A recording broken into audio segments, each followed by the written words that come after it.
We are live.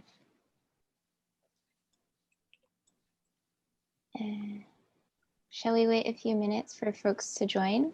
Or... Yeah, why don't we give it a couple more minutes at least, and then we can get started. Thanks everyone for joining. Yeah, it looks like people are coming in. We are live.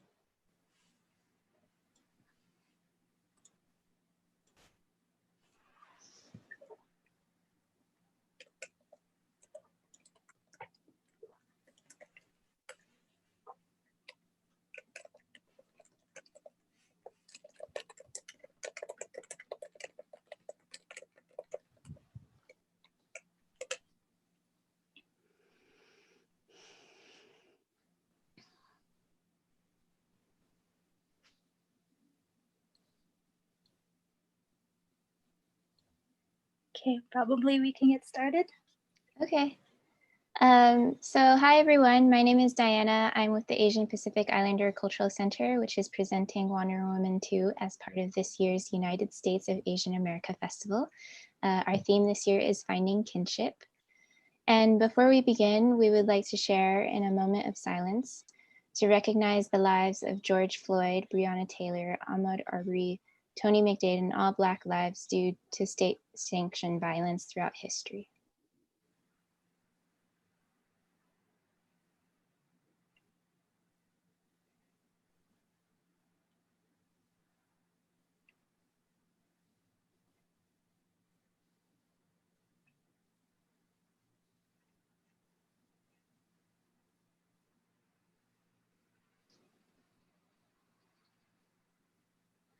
Thank you.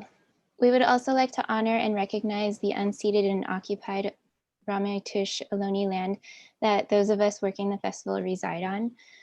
We understand that a moment of silence for Black lives and recognizing the Indigenous land are only a few of the many steps we can take in solidarity to decolonize our everyday lives. But in the spirit of abundance, we hope that this online event opens new possibilities and gives folks the opportunity to learn, network, and connect in a brave and safe space.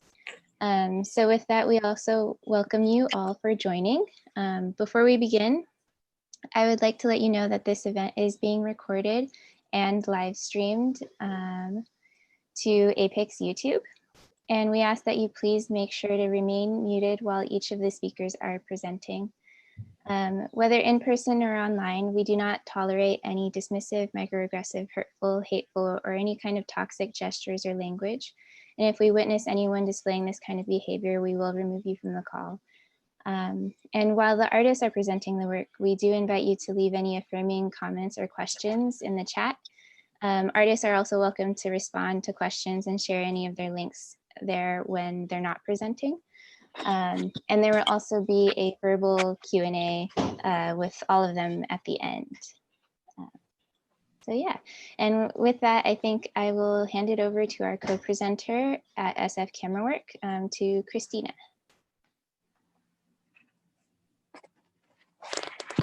Oh, I'm on mute. No, I'm not. Thank you, Diana. Good evening, everyone. For those of you who don't know me, my name is Christina Graber, and I'm SF Camerawork's gallery manager. SF Camerawork is a membership-based nonprofit whose mission is to provoke discovery, experimentation, and exchange for all who value new ideas in photography. And on behalf of SF Camerawork, I want to thank all of you for joining us tonight in celebration of these artists and their work. Before we get started, I want to hand off to SF Camerawork's board president, Michelle Branch, who will speak to what SF Camerawork is doing to create diversity and inclusion within our leadership positions. And with that, I'll hand it over to Michelle. Oh, thank you so much, Christina.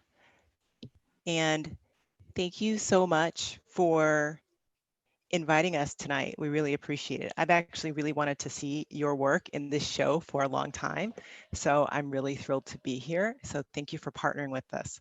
I really can't tell you how excited I have been to see your work. So what I wanted to let you know about is a communication that I made directly to our members on behalf of SF Camerawork earlier this week in response to recent events. And so thank you for letting me share what we're doing. I actually thought it'd probably be best if I just read the message to you, but I wanted to let you know that what we wanted to do with our members is acknowledge recent events and really address directly concerns that were expressed to us by our artists of color and Black artists in particular. And by acknowledging their concerns and then saying what we are going to do today and in the future to make things better, the things that are within our control at SF Camerawork, and we have the power to do that. So thank you for letting me be here to share that. So the letter that we sent starts off, it's not super long, so if you don't mind, I'll read it to you. Dear SF Camerawork communities, over the last several days, many of you have sacrificed your health and safety to grieve for the unjust deaths of Ahmaud Arbery, George Floyd, and Breonna Taylor, and to protest a system that brutalizes Black people. For some of you, the situation is not novel. Many of you risk your health and safety every day just to live, work, and breathe in the United States. This is true for many, but it is especially true for those of us who identify as Black or African American in today's United States. Many of you are challenging us, the organizations with which you so generously share your time, talent, and treasure, to do more to recognize Black lives and Black artists, and to go further to use our power to bend the arc toward racial and social justice. In particular, I want to share an Instagram post by artist Chanel Stone, finalist in our Forecast 2019 juried show, that challenges SF Camerawork to do better. So Chanel said, as an avid supporter and lover of SF Camerawork, I would appreciate an acknowledgement of the nation's recent current events. It is vastly affecting many Black artists such as myself that you have generously extended your platform to. This is a moment for call and response. I would also like to challenge SF Camerawork to facilitate more programming and exhibitions dedicated to Black image makers in particular. Thank you, and with love, Chanel. So this is my voice again. To our Black artists and community members, I want to say directly, as an African-American woman and your SF Camerawork board president, I acknowledge and commit to amplifying your voices. I want you all to know that SF Camerawork is dedicated to the power of the camera and to the importance of Black artists creating, promoting, and benefiting from those images. Yes, SF Camerawork hears you and agrees with you. Yes, we are committed to the values of cultural equity and social justice for all. And yes, we need to do more to recognize the contributions of Black artists and experiences in particular.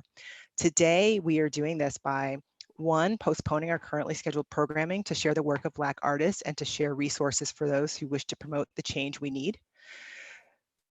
Two, scheduling soon to be announced programming featuring the voices of Black thinkers in their responses to our current Cell Signal show, which is a photographic view into the lives of incarcerated people. And three, encouraging Black artists to submit to our open call Forecast 2020 show. Committed to the values of cultural equity and social justice for all. And yes, we need to do more to recognize the... Sorry, I'm hearing it. Feedback, echo. Did you guys hear that? Yeah, okay, I'll keep going. Encouraging Black artists to submit to our open call Forecast 2020 show, curated by Elena Gross, Michael Jiang, and Lester Rosa. We also know we need to do more. If real change is to result, Black people and Black experiences must have a seat at our decision-making tables as people involved in our governance, curatorial, and programming processes. In the spirit of diversity and inclusion, I invite you to step forward to nominate more Black people to join us at SF Camerawork. Already, I'm excited to share the recent news that photographer Jean Dominique will join our board of directors in July 2020. And with your participation and partnership, we are poised to make important change. And with sincerity and commitment, I signed my name, Michelle Branch, board president of SF Camerawork. I wanted people to know that we care and that we hear them and that we are responding. And so I thought that was critical. You know, the exciting thing is that we've had many recommendations for board members and also members to serve in our programming committees, our juries, et cetera. We're holding space open for Black artists. You know, if this were a situation that affected LGBTQ artists or other artists of color, we would want to do the same.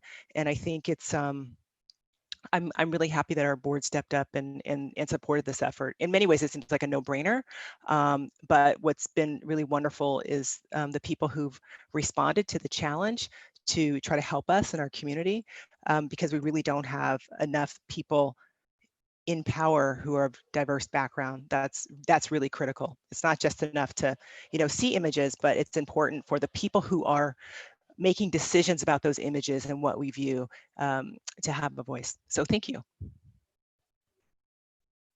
Thank you, Michelle. So at the start of this year, we'd originally planned to welcome you all to an opening reception and series of performances at SF Camerawork in our project space. And so while plans have shifted due to the pandemic, we feel very fortunate and very excited to welcome you all to this virtual space where we can connect with each other and connect with the artwork. So I want to say thank you to all the artists for joining us this evening. Thank you to our co-presenter, Diana and APIC. And thank you, Riya, Linda Guzman, for leading the exhibition. And without further ado, I'll hand things over to our moderator for this evening, Paloma Concordia. Thank you. Paloma. Hi, thank you, Christina. Welcome, everyone. I feel like we need to take a big, deep breath, just especially for the artists that are about to present. So I just want to encourage all of us right now to just breathe in, breathe out. Okay, thank you. Well, here we are. Thank you, Riya, for inviting me to moderate this. I'm usually behind the scenes as a publicist, and I'm not usually in front of the camera. So thank you for having me here tonight and presenting with you all. So Wonder Woman 2 is curated by Riya Lin. As you all know, this show is going to provide an empowering and engaging platform for Bay Area local APA immigrant women of color who vary in professional backgrounds from emerging to established. Through their work, they're tackling significant conversations surrounding issues of equity, gender roles, and underrepresentation. This show aims to foster deep connections within the community and beyond. So please definitely share your thoughts in the chat box as the presentation is going through. And now I'd like to introduce our first artist, Riya Linda Guzman. She is a San Francisco-based interdisciplinary artist, curator, and educator. She was born in Manila, Philippines, and immigrated to the US at age 14. Riya's work explores psychological and socio-political themes surrounding liminal identity, cultural assimilation, and the Filipinx diaspora.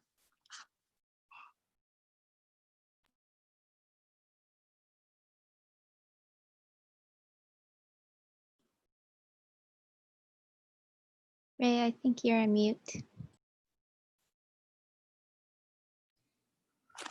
right. Hello, everybody. Thank you so much for joining us today.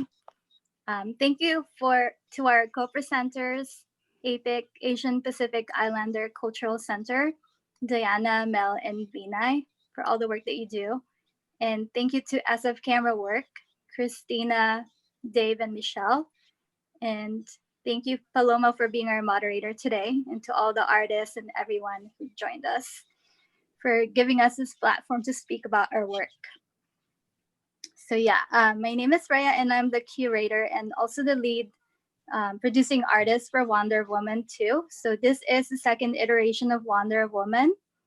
And I would like to share with you some of my work.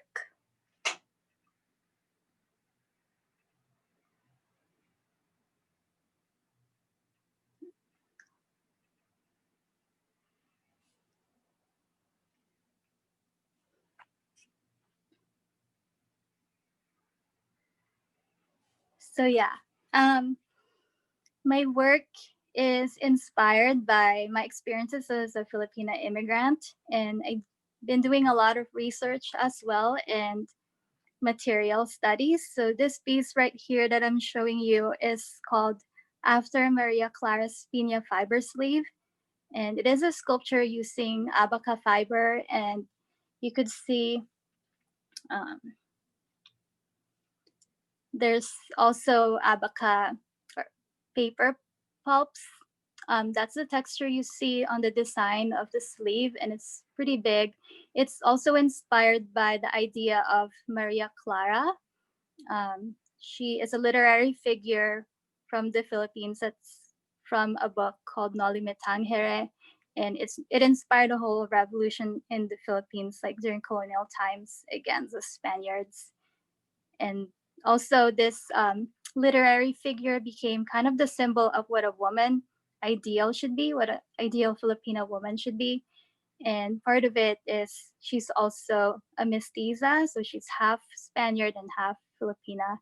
And it just kind of inspired what women were expected to be for over a century. So I use that as my concept for my work. And also material wise, it was the dress itself, which became a metonym for the dress. It's made out of silk and piña fiber, so I was using that a lot in my work. And also I was researching what the history of pineapples were in the Philippines and how that was brought over by the Spaniards when they came in the 1400s, and how that's a foreign fruit, but it really grew in the Philippines, and it became appropriated in the culture. And then now the Philippines is like the largest producer of pineapples in the world, more than Hawaii. So this piece here is part of an installation, and I casted, this is made out of wax, casted my own face, and I casted a bunch of pineapples and layered them together. And yeah, I guess I was thinking about it as consuming what was brought over and appropriating that culture, and then also kind of rebelling against it.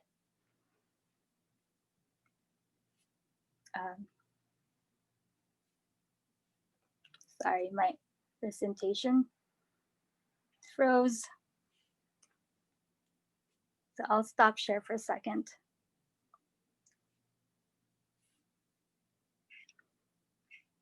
And I probably went over my time, so I will just end with that. Thank you for your time. And now I'll give it back to Paloma so she can introduce the next artist. Thank you, Riya. That's one of my favorite collections of yours, is what you presented. So thank you for that. And I'm going to introduce Pallavi Sharma next. She is a multidisciplinary artist based in San Ramon. Her art explores themes of marginalization, patriarchy, misogyny, and examines the notions of memory. Thank you, Pallavi. Thank you so much, Paloma, for that introduction. Hello, everyone. I'm going to talk about my work, Soliloquy, today. I'm sharing my slides with you right now.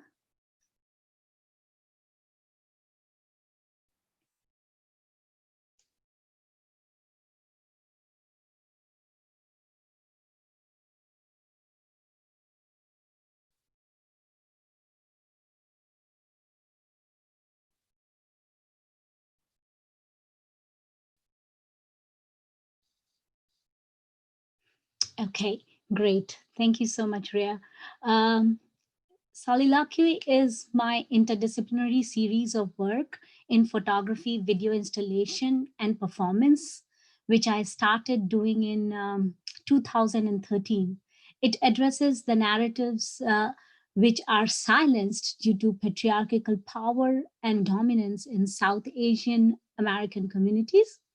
It taps into my personal memory and narratives of women who suffer abuse and severe sense of alienation after immigration to a new country due to intersecting issues of poverty, immigration status, and language proficiency. It is in this context the work delves into dialogical self-talking and deep listening to initiate a discourse, to subvert and challenge patriarchy. Here, self-talking is an act of resistance, a way to purge out and confront the culture of violence, specifically in domestic sphere. May I have the next slide, please?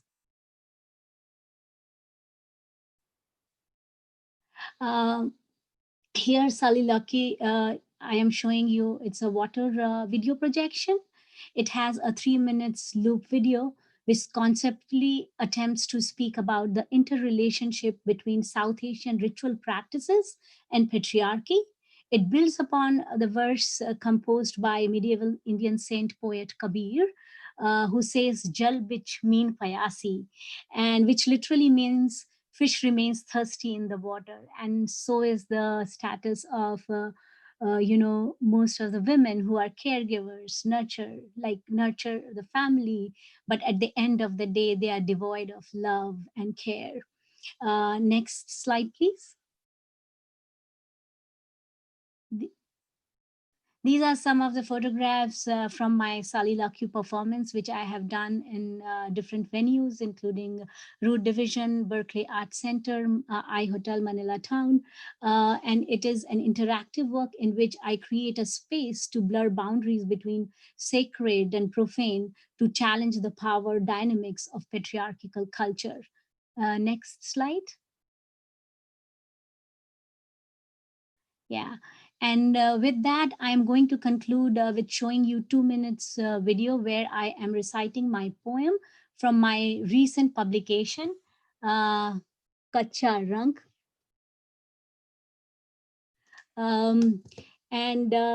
It is titled as Pussy Hat, written in my first language, Hindi, followed by English translation of it done by my collaborator friend, Shailaja Dikshit.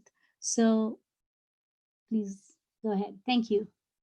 मन उत्सव नहीं मनाता, रोता भी नहीं, सिर्फ झिल्लियों की दीवारों को धक्का दे बह निकलता है महीने के महीने पुसी हैट पहनकर। मन उत्सव नहीं मनाता, रोता भी नहीं, सिर्फ झिल्लियों की दीवारों को धक्का दे बह निकलता है महीने के महीने पुसी हैट पहनकर। परिपक्व विचारों की श्रृंखला घूमती है स्लोगनों सी लोगों के मुंह और तख्तियों पर, चिल्लाती हुई जड़ से फुनकियों तक, खुरदरे इतिहास सी लस-लसे गोंद की तरह पेड़ के तनों से चिपकी, कहती है कोई साट दे पोस्टर उसकी छाती पर। फलों के साथ बीजों को बांटती, फलों के साथ बीजों को बांटती ताकि उग सके अन्यत्र, जहां किसी ने सपने में भी न सोचा हो कि कल्ले फूट सकते हैं। The heart doesn't celebrate, it doesn't lament either. It simply pushes against the web walls and flows out month after month, wearing a pussy hat. The heart doesn't celebrate, it doesn't lament either. It simply pushes against the webbed walls and flows out month after month, wearing a pussy hat. A series of pregnant thoughts, wonder-like slogans, screamed by mouths and boards, from root to tender tips, like coarse leaves of history, stuck like molten glue to barks of trees. It says, someone plaster these posters to my chest, distributing seeds along with the fruit so they can bloom again in places where people didn't even dream saplings could sprout.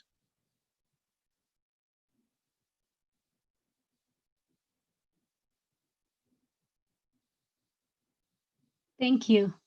Thank you so much. Thank you, Pallavi. That was beautiful. Thank you. Okay, up next we have Azeen Suraj, an Iranian native and Canadian citizen artist who currently lives in the US. Her video, photography, and multimedia installations reflect the very textures of her transnational experience of displacement and alienation, but also of unexpected connections. Azeen explores connections between colonial history, citizen journalism, activist networks, and contemporary politics in Southwest Asia, South Asia, and North Africa's diaspora. Welcome, Azeen.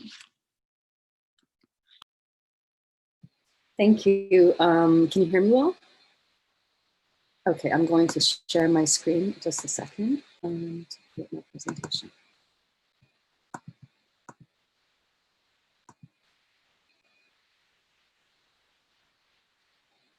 All right.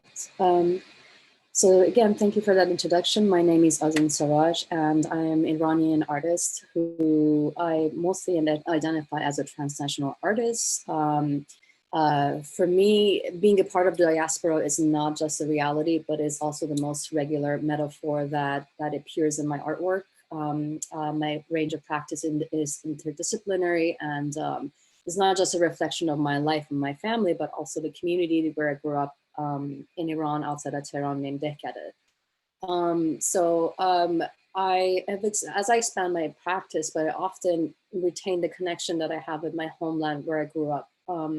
So I'm going to talk to you about my new series of work, but I'm just going to talk a little bit, just give you a precursor of that. So this March was Nowruz, which is a new year, and it's an ancient tradition in our culture that we celebrate new life and new day. And so we were in shelter in place and quarantine. So I ended up doing the rituals in our house and away from family. So, and then that started to make me think about this idea, the surreal idea of being away from family and recreating these traditions in a very different settings.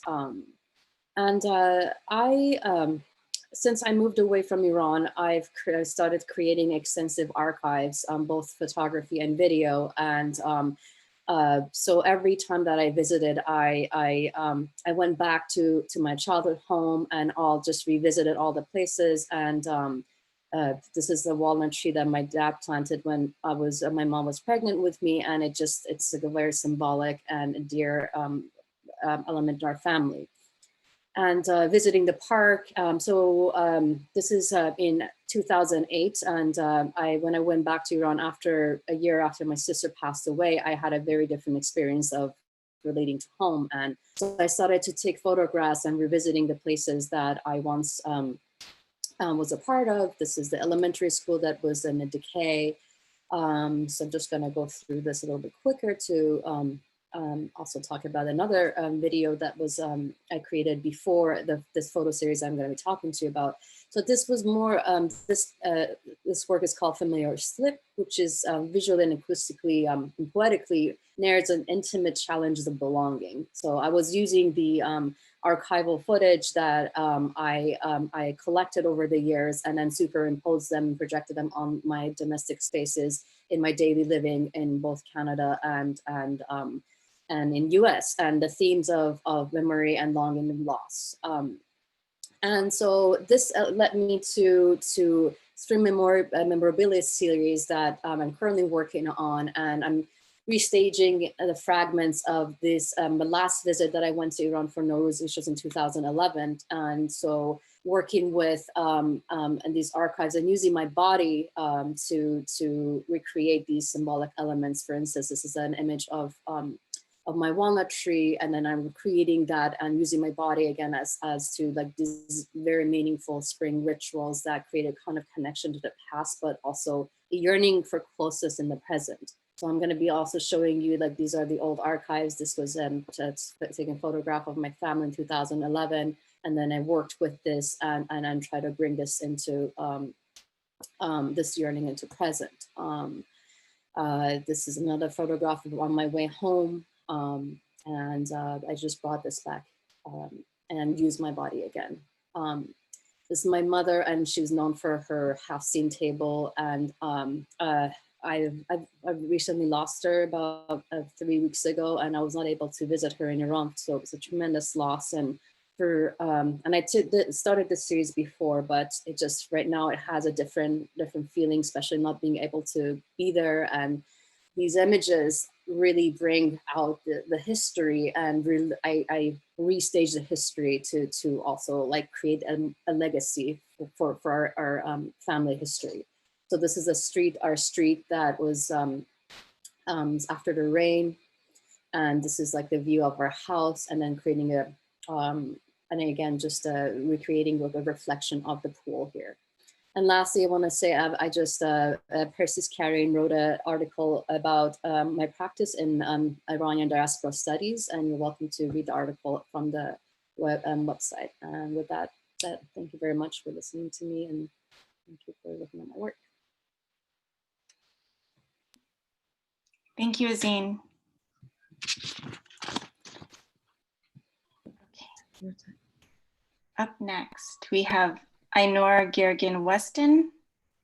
She's a San Francisco-based Turkish visual artist working in photography. She observes and photographs humans, employing deliberate camera movements. Ainur depicts the random nature of interactions in large, well-lit public spaces. Welcome. Hi, thank you. Thank you very much for having me and including me in this beautiful group of female artists. Feeling very proud. I'll start showing you first my series called Murmurations. This series is entitled Murmurations after the flocking behaviors that occurs when thousands of starlings fly together. I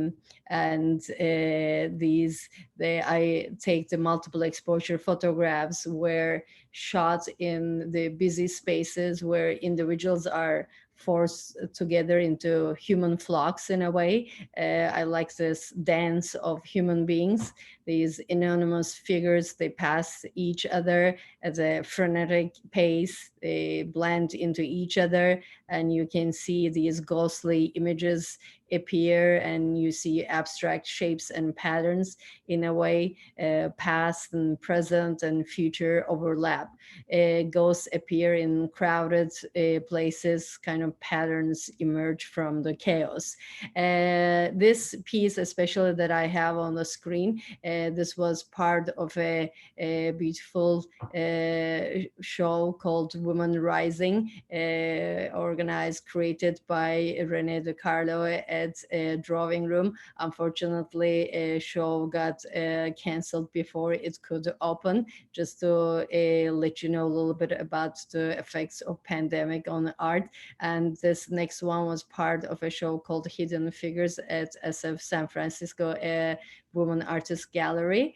And these places are, you know, a little bit suffering with the pandemic, and it will be great while we are here to support them as much as we can. Now, I would like to show you a little bit the influence, the effects of COVID in my art, since I can't take these photographs of groups of people anymore. In my daily walks, I started taking photographs of what I see, what started, getting in my eye. You can see a lot of, gloves on the ground or 6 feet apart marks, variety of them. This is what I've been taking. But meanwhile, my mind is at home, that, a home that I couldn't go back. And I keep going back to my old photographs where I use the slide camera shake, where you see my memories in a blur. And at times I worry whether I'm forgetting some of these beautiful memories. Here is a photo from my village where my aunt is sitting by a mosque.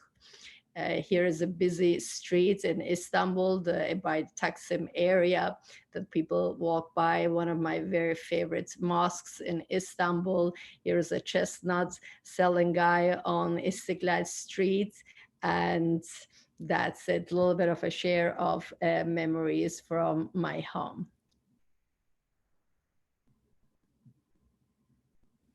And that's it. Thank you so much. That was wonderful. Of course, thanks. Okay, we have next Minouche Zomorodiniya, who is a Bay Area-based Iranian-born interdisciplinary artist who focuses on the emotional and psychological reflections inspired by nature and her environment. Having immigrated from Iran in 2009, her work explores the uncertainty of living in the US, fueled by tensions between her country of origin and the US. Welcome. Hello, everyone. Thank you so much for having me. I just shared my screen. Can everyone see it okay? Okay. So my presentation a little bit different. I feel like I don't have, I just wanted to just say my feeling. Somehow I have some words for you. So I'm gonna read a text while I'm playing the video. Feelings produce different psychological states within the human being. We are in such a difficult time and moment. The pandemic from one side and fighting for justice from another side. Sounds very familiar to me as an immigrant from Iran. I know what it feels like to be far from family and loved ones. I know the feelings of getting rejections on visa to visit siblings for years. Yes, I know the feelings, and pandemic sounds so similar. I'm glad we are all together on this. That's what I hear from everyone and all over media. Why do we have to wait to be in the same position to feel others? Why do we have to get the same issues and problems to understand the others? Why don't we try to be side by side?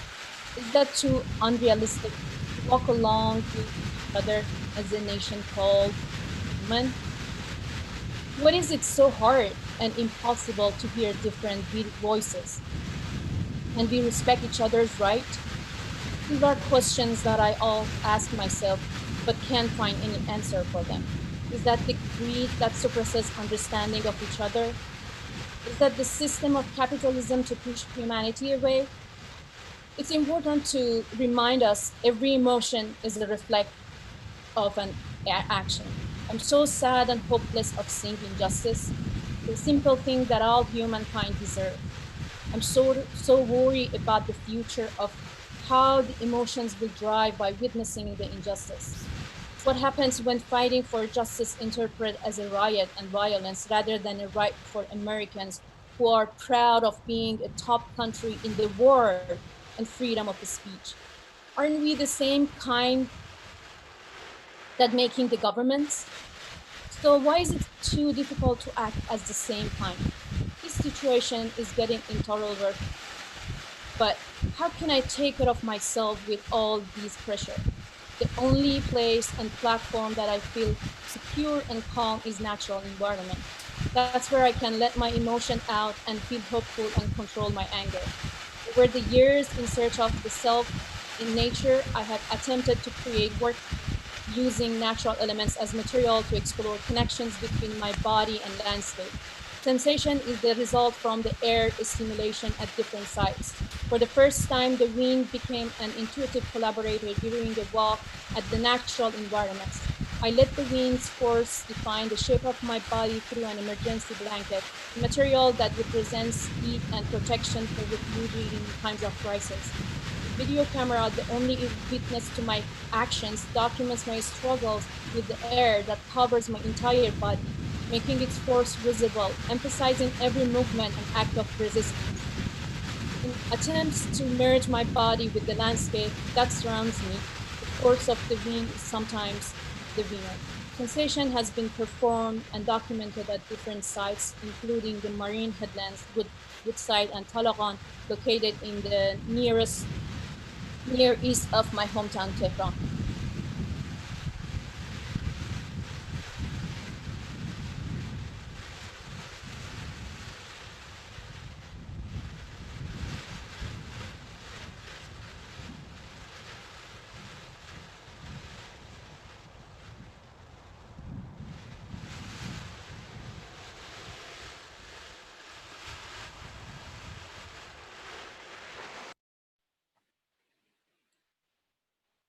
Thank you.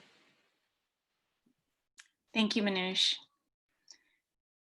Okay, up next we have Pamela Ibanez, who's an Oakland-based artist who works in photography, curation, and social engagement projects. Her art deals with personal and social investigations as a way to discuss existing societal conditions around inequality and identity. Welcome, Pamela. Hi, everyone. Thanks for attending tonight. I'm going to show you a series called My Flag Photos that I've taken for over a decade. The series began as a as an investigation as to what the American flag represents.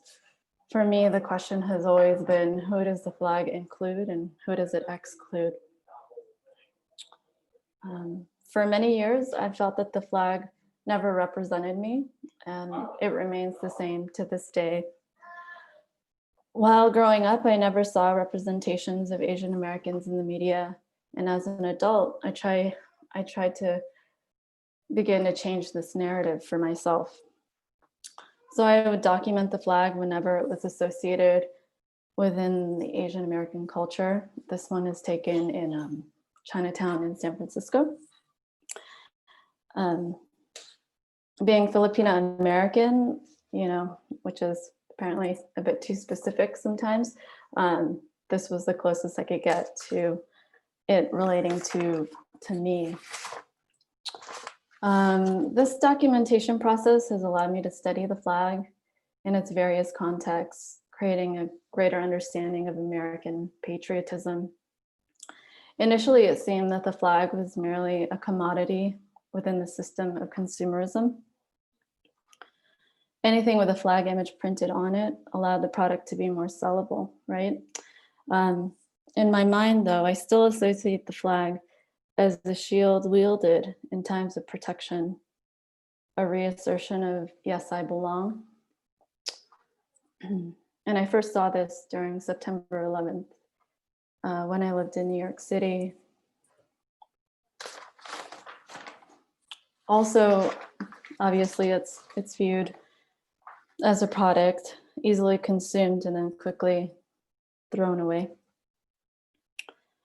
And then these next three photos I'm going to show you relate more on the focus of homelessness, inequity, and gentrification that I saw happening in my community.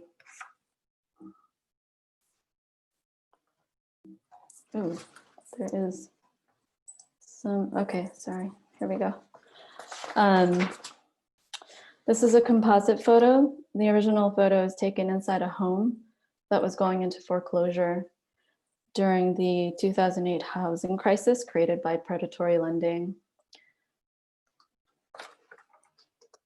I've superimposed the flag image into these two photos.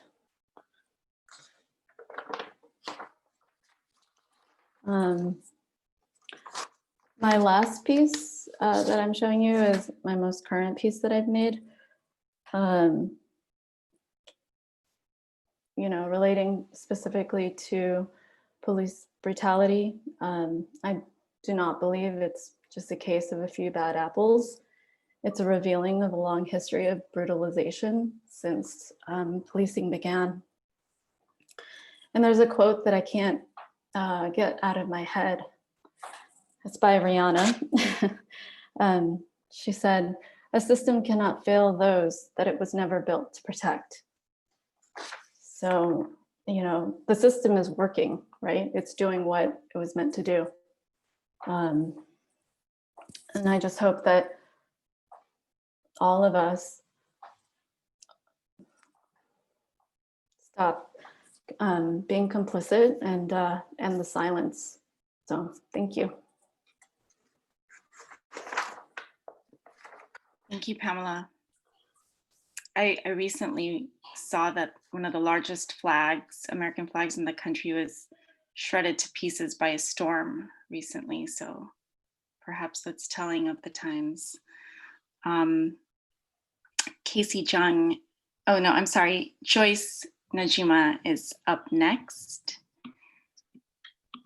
Joyce Nojima, oops, I'm sorry.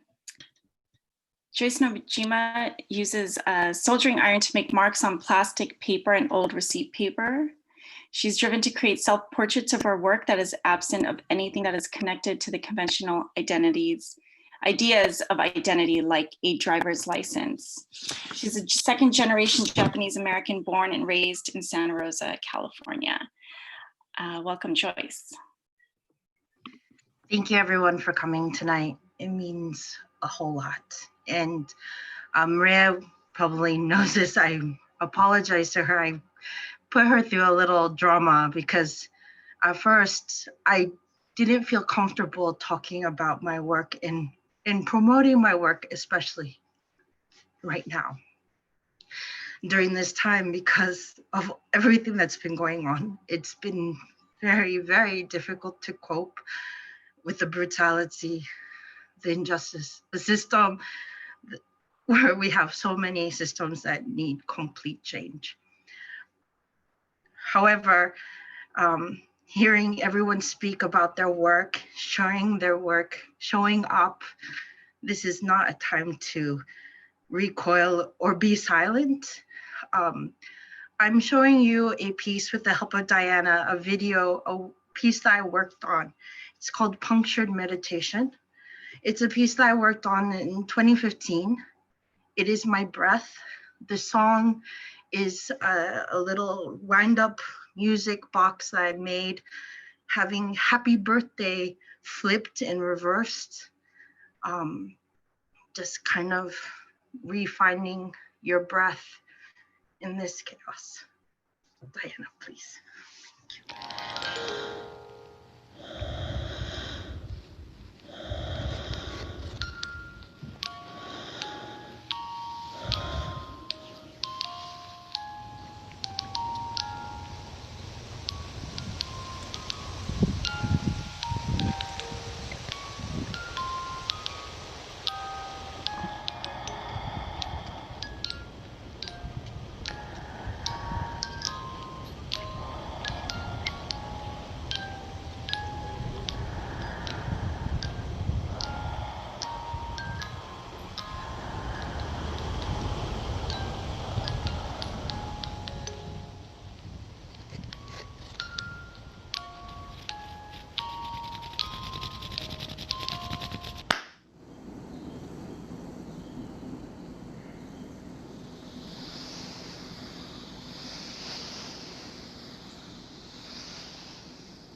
Thank you so much, Joyce.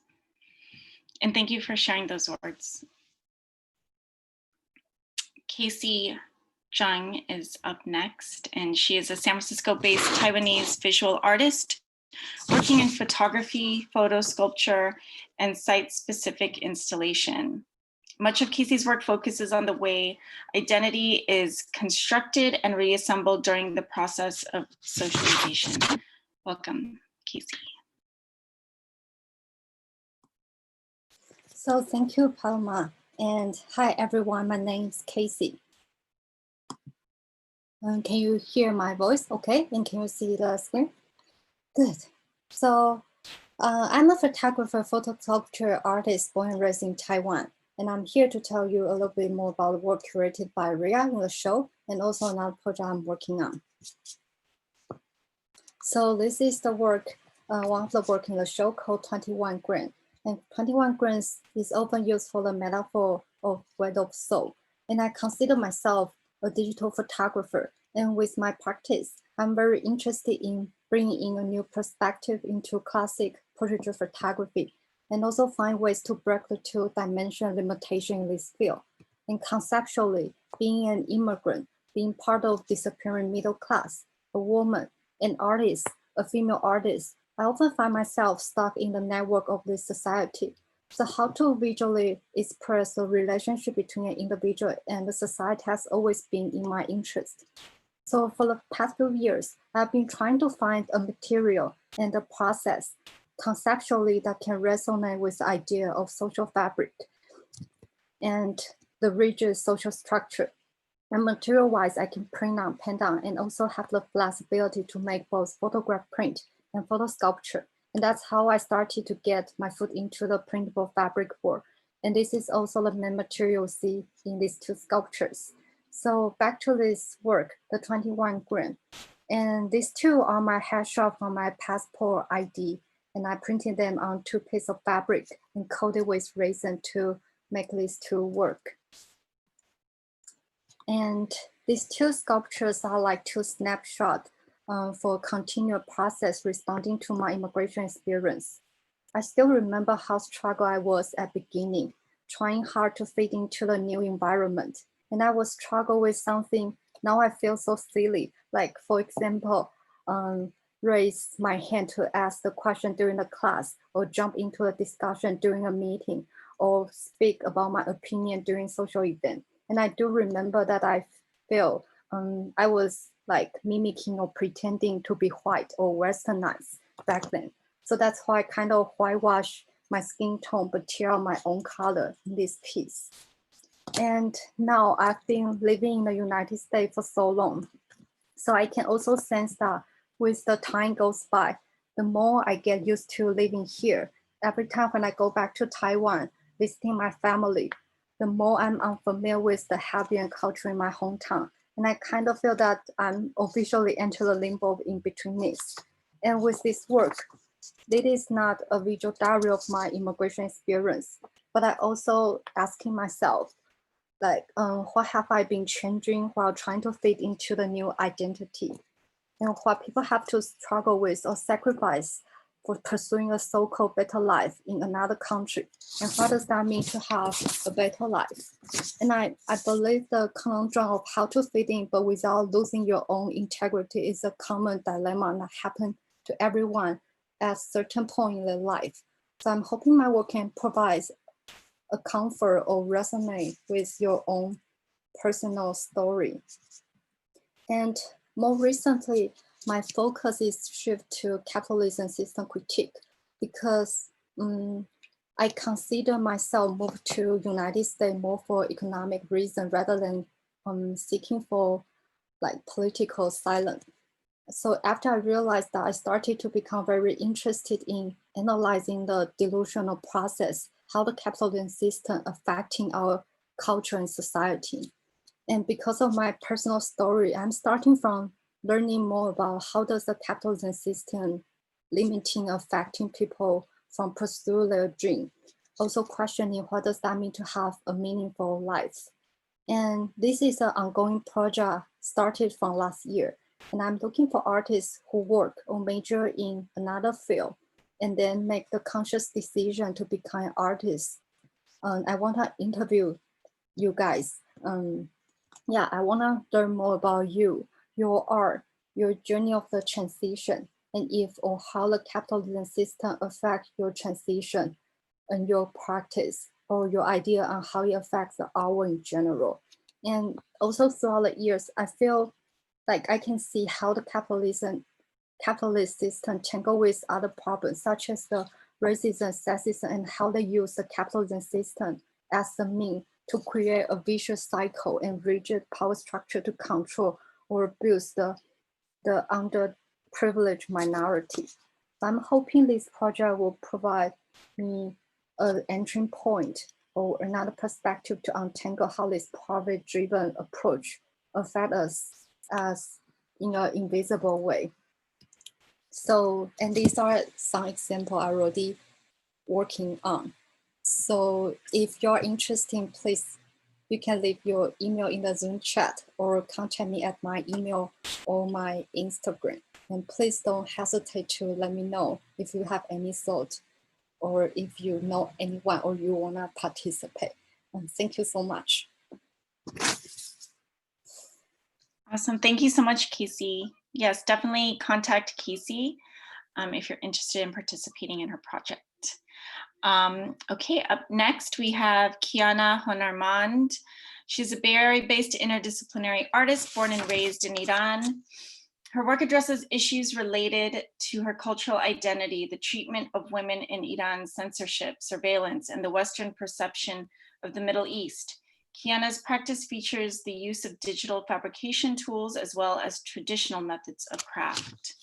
Welcome, Keanu. Thank you, Paloma, for introducing, and thank you for everybody for joining us tonight, especially during these very difficult times.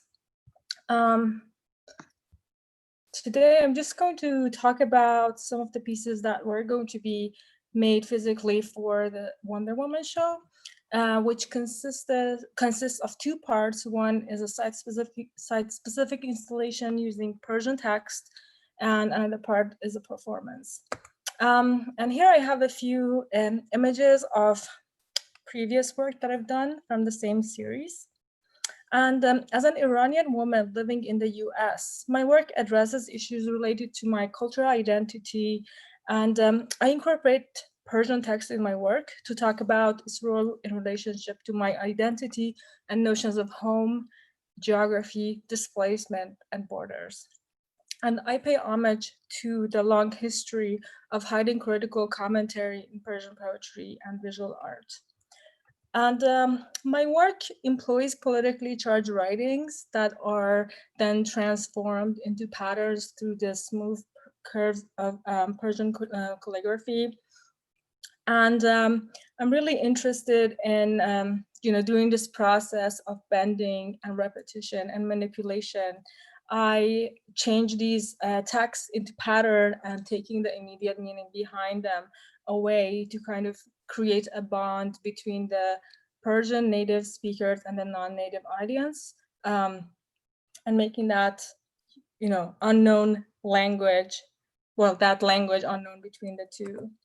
And while Persian text is often associated with fear and terror in the current political climate of the Western world, these created patterns take over the space to confront all viewers. And I do believe that art, the language of art, can be used to create a conversation between people from different cultures and countries that are in conflict. And this is an image from the performance. And the title of the performance is Mending on Healing Wounds. And in this performance, I am attempting to fix a garment as I'm wearing it. And it's a commentary on my experience of the oppression that's done against Iranian women by their government. It's like through enforcing mandatory hijab. And I'm gonna play just a short version of the performance. It's a durational performance that's 2 hours long, but this is just a 2.5-minute video. I think a lot about how as women, our bodies don't belong to ourselves, and we're constantly being controlled by these unjust laws that are put in place by men, and how our individuality and personal beliefs are ignored, and we're deprived of one of our most basic rights, or a lot of our basic rights. And I see this as a way of erasing our identities as human beings in an effort to control our bodies and our minds. And the state kind of enforces these laws, well, in two ways. One is through manipulation, and another one is through using force. And like one example is they use there's a police force that's in charge of dealing with the violators of these laws. That's called Gasht Irshad, which literally means the guidance patrol. And there are also a lot of words that are used that such as ifaf, which means purity and chastity, but they use it in relationship to mandatory hijab to kind of justify their oppression and violence, and also label people who don't agree with them as bad or immoral. So this is this performance is my way of my commentary on their violence and oppression against women. And in this video, well, this video is the continuation of this series that I've been working on for some time, in which I'm finding these words that they use in their propaganda, and I'm trying to remove these from the garments. And the results resemble torn clothes, which reference violence. But I'm also interested in subverting the meaning behind the garment, which is supposed to be covering, and making it revealing using the words that they use against women. So this is kind of my way of taking back the control. And so in this performance, I'm just trying to sew some of these words back on to the garment in an attempt to, as a way to protest, but also in an attempt to fix it, and dealing with the lingering psychological effects of past experiences. And that's it. Thank you. Thank you so much. That was beautiful. So next up we have Kimberly Sable Arteche. She's an educator, cultural worker, and interdisciplinary artist. Her work explores the hybrid cultures formed by technology and movements of immigrants in America. She's currently with Cultivate Labs, developing a future Filipinx American Cultural Center in the South Market. Welcome, Kimberly. Hi, everyone. Can everyone hear me okay? Yes, cool. I figured I would switch it up a little bit. I am an educator, so we're gonna do some different things right now, besides looking at slides, just to mix things up a little bit. And I think, you know, I just wanted to touch upon some of the things that my peers have also mentioned tonight, that it is a really difficult time to be in community, to even think about like self-promotion, even just thinking about art right now. And I think it was Michelle who mentioned earlier about call and response. And so what I want you to do is just in the chat or even on mute, like to yourselves, I want you to say, I'm present. Tell me that you're present here with me, with us in the Zoom chat, or just like say it out loud. And so I'm going to talk to everyone like while you're kind of like bringing yourselves here, right? So I think, you know, my work has always been about telling the stories from my family's history that were hidden. This is the same themes that all of my peers here have been sharing with you tonight. And these stories are hidden because of colonization, assimilation, shame, acculturation. And my art has profoundly been rooted in this idea that if I share my family's stories, others will learn, they'll connect, and we can slowly start to reshape and change this country that we live in. But in the past few days, I've been deeply reflecting on what it means to have a voice, what it means to have access to an audience that listens and respects what I say. I have a complicated relationship with my voice as someone who from many angles was taught to keep your head down, not cause trouble, and so that I could maintain my status as a good model minority. And I can't hold on to this story any longer. We have a responsibility to learn more deeply about the ways our silence and complacence has contributed to anti-Black violence. We have a responsibility to speak up, have deep conversations, and use our voices in ways that we may have been ignoring or avoiding. And so right now I want you to join me in just like closing your eyes. So just like close your eyes for a minute. And so when our exhibition went online, I was originally going to ask everyone in joining me in a meditation to remember all of our matriarchal ancestors, whose narratives most of us are sharing with you today. And I still want you to conjure them. I want you to think about them. But I also want you to ask them to hold the countless Black women and Black trans folks whose lives were unjustly taken and whose murderers still have not been charged. Nina Pop, Tony McDade, Pamela Turner, Corinne Gaines, A. Tatiana Jefferson, Chantel Davis. The lives that have been lost are endless. Today would have been Breonna Taylor's 27th birthday. And I ask everyone to join me as we honor our ancestors and also ask for their guidance in honoring these people and fighting for their justice. So I want you to just think about them for the next few moments while we're sitting in silence.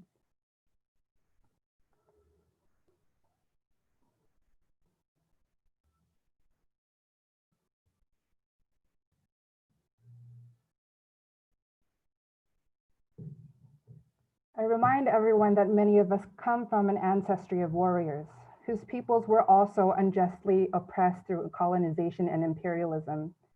We all have it in us to join this fight for justice, whatever that form may be. I ask all of you to join me in reflecting and listening deeply to the ways that we can be active allies and accomplices in this work. Thank you. Thank you, Kim. Another breath. Okay, we have our next and last artist, Mito Lee. So Mito, hi Mito, is a LA-based Taiwanese photographer working with environmental and feminist themes in photography and installation. And she loves cats and penguins. Thank you. Welcome. Hi, everyone. How are you guys feeling tonight? Are you guys holding there? So I'm going to share this music video that I collaborate with Bradley and Catherine. And this is an ambient music video. My work is really personal. It's nothing to do with current situation, but it's something I believe everyone can relate to. Right after my first husband left me, I fall into about like 8 months of sleepless night. Like I can't sleep, I also can't wake up. So sometimes I woke up in the darkness. I'm not so sure who I was. I can't remember who I am. I don't remember where I am, where I'm supposed to be, where I'm supposed to belong to. And my dream become my reality, and my reality become my dream. And I started to see this monster in my bedroom. And I wonder, you know, if this one monster is me, or is him, or is just a monster. And then I realized it's better to be with a monster than be myself. So here we go. I'm going to show you this music video. And thank you, Nana. Thank you, Bradley, for being here. I appreciate you guys being here for me, and this means a lot to me.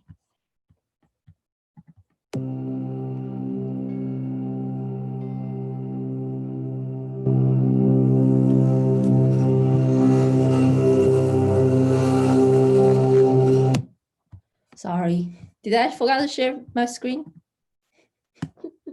again? Okay, let's try this again.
So this is the 9 minutes video. I will encourage you guys to go watch it. One last thing I want to share with everyone is that we all have a monsters in our heart, and try not to make it become your reality. Thank you.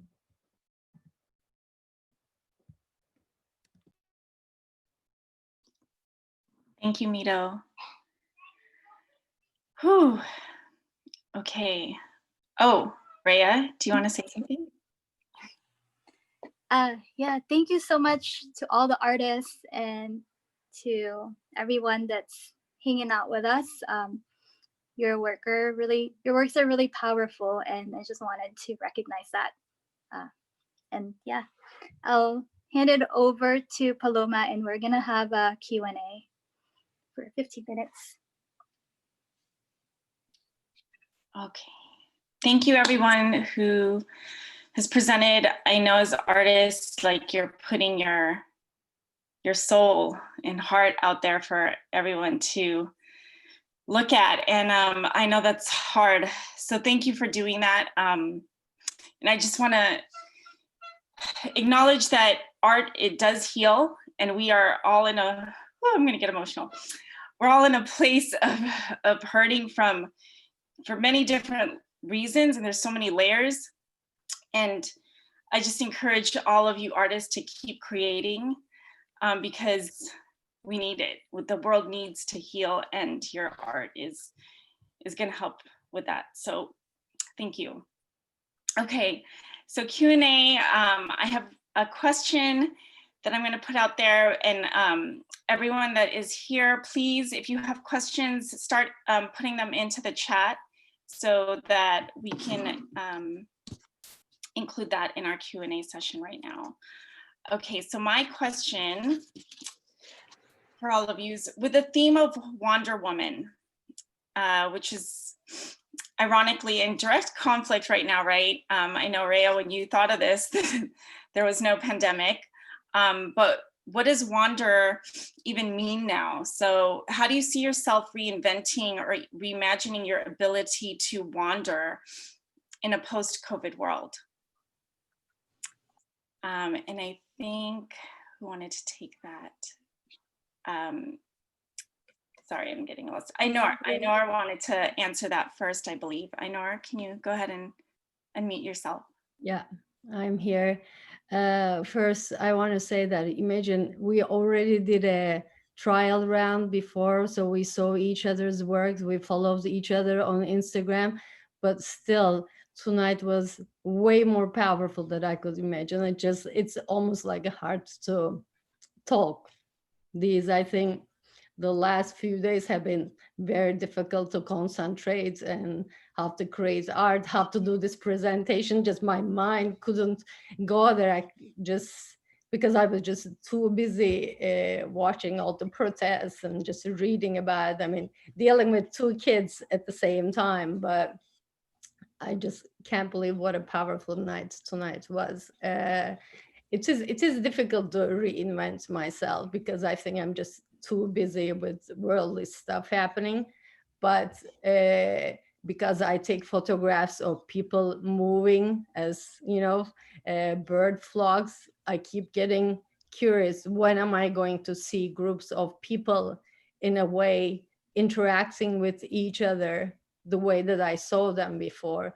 So I've been wondering whether I should use my own photographs that I already have, and then on top of them, maybe throw some type of paint and tape them and just do something just to show the effects of all this injustice that's happening, all the pandemic, all the troubles that we have.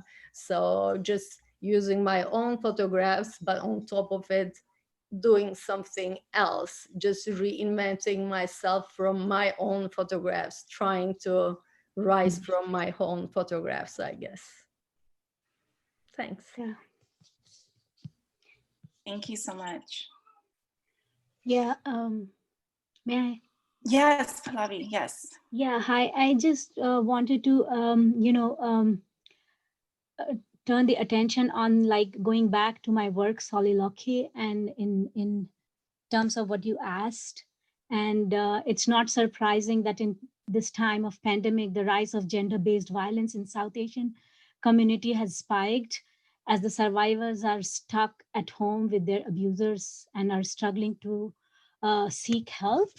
I would like to wander around within my community to reach out, hold hands, go within, introspect to bring change, stand with my sisters.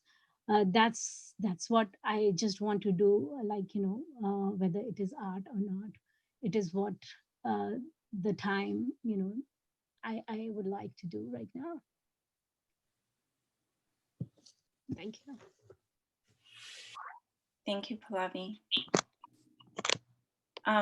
Does anyone else want to address that question of how are you reimagining how to wander in a post-COVID world as artists or as yourselves? I'd like to just comment on that. I think it's a great question.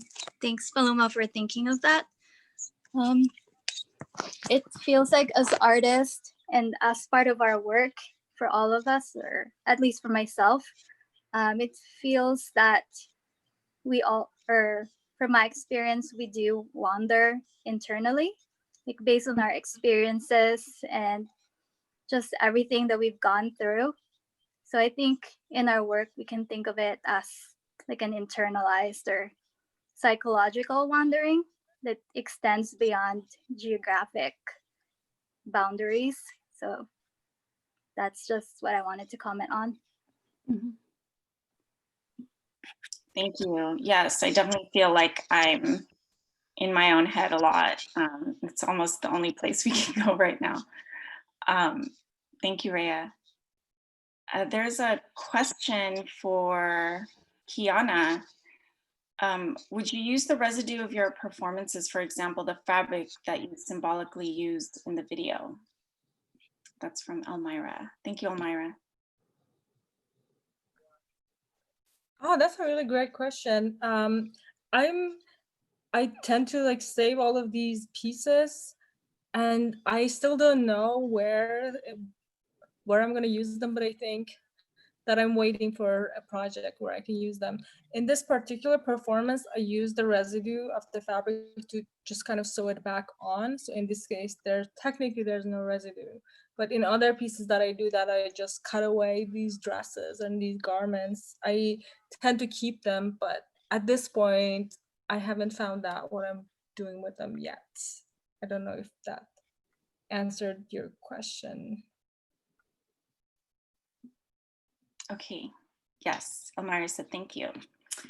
Okay, next question. I was talking about how art heals, and how, for me, as you know, I'm not an artist, and I look to art to help me heal.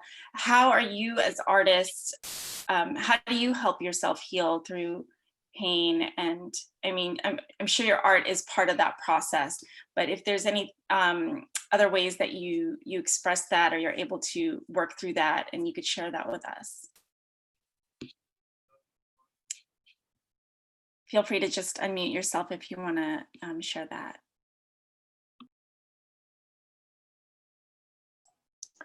I think for me, I do it through community, contact, like communicating with people that feel like would be a good resource for what I'm struggling with. My artist friends or my parent friends, which is challenging right now with the sheltering in place and social distancing. But even through this Zoom, with this community of people, it helps to know you're having a shared experience, to see people's faces, and even if you can't touch them, so that always helps me. Thank you, Pamela, for sharing. Anybody else would like to chime in on that? I would agree with Pam. I tend to be a huge introvert, and like Kate mentioned here in the chat that like there's a lot of inner wandering that happens, which is like amplified with shelter in place. And so even instances like this where we are in communities, in instances where we are encouraged to share our work with others, like that has been like exponentially healing for me. That's it.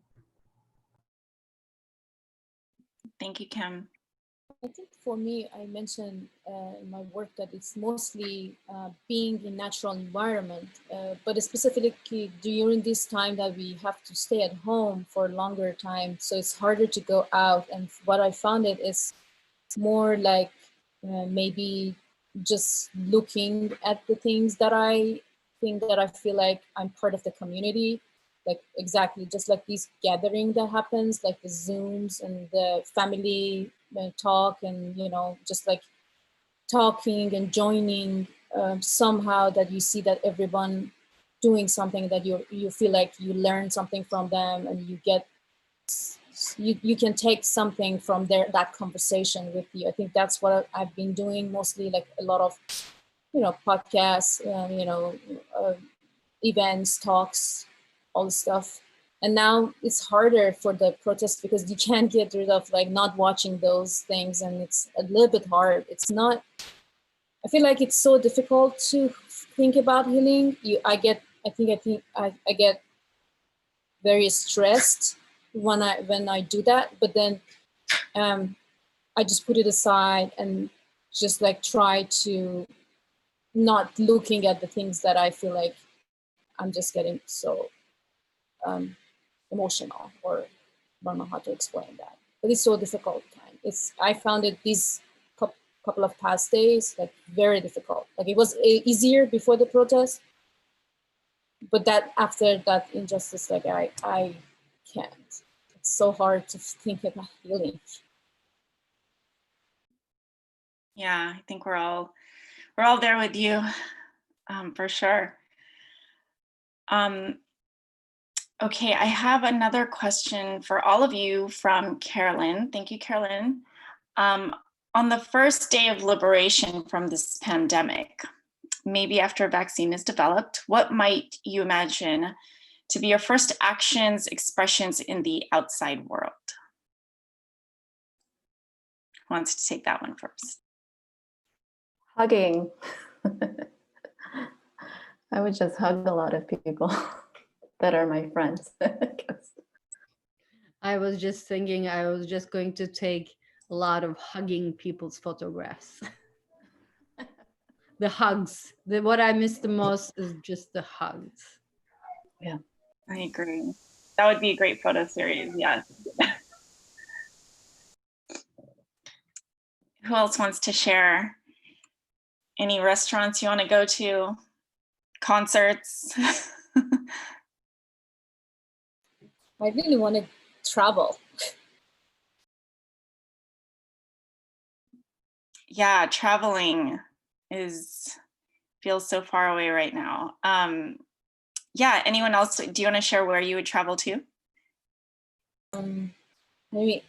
Mostly I'm looking for a natural environment, where some places that I can feel like relax and just get connections and do so. But now I miss family. I would love to go and visit my country, Iran. It's hard to go there because especially if you have older parents and loved ones, you really want to spend time with them, and you're like, with this pandemic, you are always worried. And for me, that's what it is.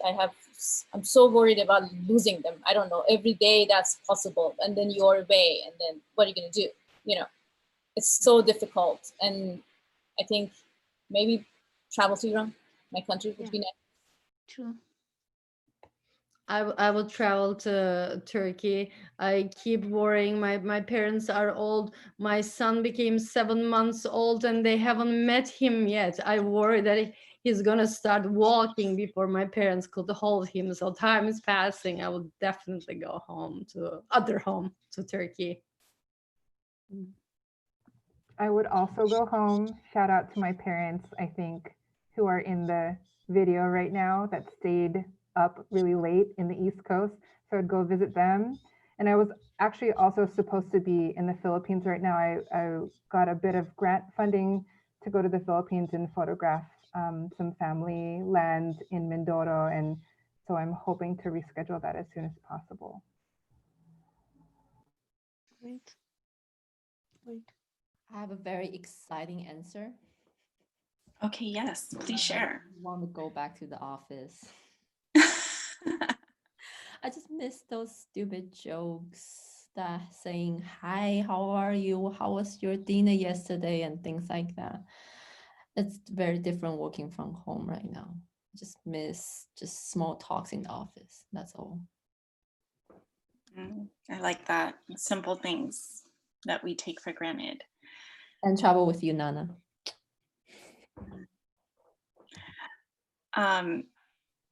Okay, so I don't know if anyone has any more questions or kind of, oh, okay, here we go. Andy, thanks, Andy. Can any artist share their relationship with social media, pros, cons, while our world in US is in wild state?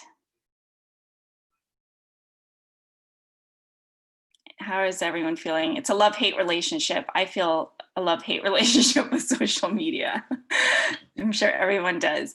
But yeah, how are you guys dealing with that, the pros and the cons of it right now? I think for me, because I'm away, I mean, a lot of like, I only live here by myself, and I have a younger sister that she's also with me, but most of my everybody actually lives in Iran, but I think, and my friends that I miss a lot, I think through social media, I can see what they're doing, but at the same time, because they are in different countries, it's hard to see because the protest is for us. It's so hard for us right now at this moment. You see all these social justice that is happening around, and then you see that they are in different world, and they text me, what's going on, what's happening, like when they see my images or whatever I post in social media. But I found it difficult. How can you balance it? Like in a way that you have a feeling and you want to be part of this community that you're living in, and you're really, you hurt your emotions, and now you see the friends that they are doing something different, like their life is totally different because they are living in another country and another circumstances. So I think overall it's so confusing. So you get to the point that, okay, what's going on? Like looking at these, for example, the feeds on social media, on Instagram, Facebook, all stuff. So, but I think we have to just put it aside sometimes. You need to just really have this silence and quiet moments and not looking at things.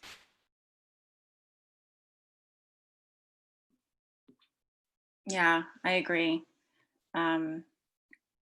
It's overwhelming. And yeah, I'm not really following, everyone in my family is mostly here. So, but I can see how that would be conflicting, of like seeing what's happening in another country and then what's happening here.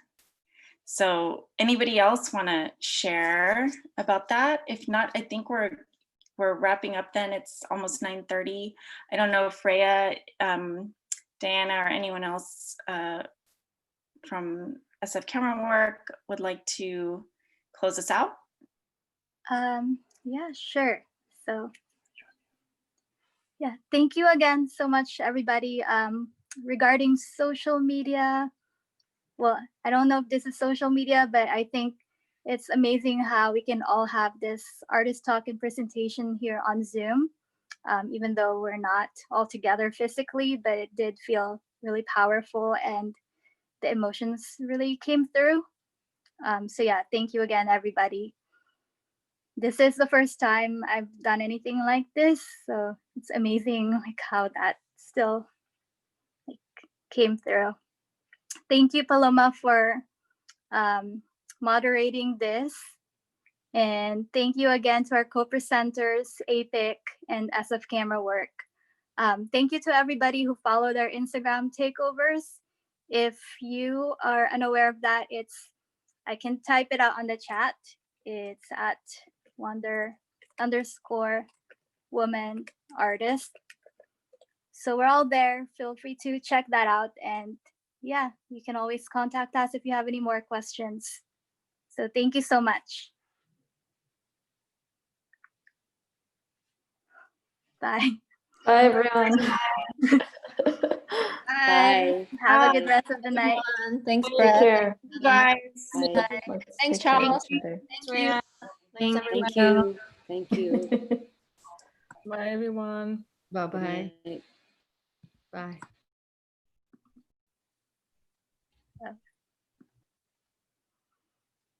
Diana. Yes.